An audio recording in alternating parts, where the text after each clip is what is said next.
South Africa's ruling party, the African National Congress, joined President Ramaphosa in thanking ex-President Jacob Zuma for his contribution to the liberation of South Africa and the building of the country's young democracy, and reiterated Ramaphosa's call to fight corruption.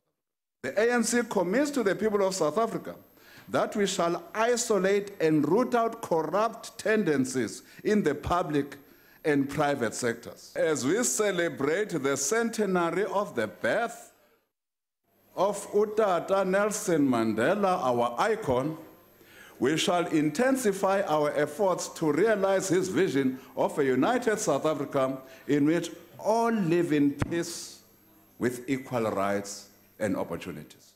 The leader of South Africa's biggest opposition party, Mmusi Maimane of the Democratic Alliance, pledged his party support to President Ramaphosa, whom he said was faced with a difficult task. Our president has inherited a broken education system in which, in fact, militant union interests are placed before the interests of our children.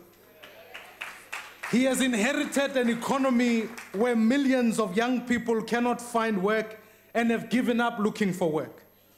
He has inherited a corrupt state that has been captured to serve the interests of a few at the expense of the many. In an apparent reference to ex-President Jacob Zuma, economic freedom fighters leader Julius Malema said South Africa had managed to defeat the monster that had been created by the ruling party, but warned South Africans to remain vigilant as the ANC was still in power. We only give you a chance because you have not been personally found guilty of being a constitutional delinquent. Because we do not entertain delinquents. We deal with delinquents decisively, like we did before.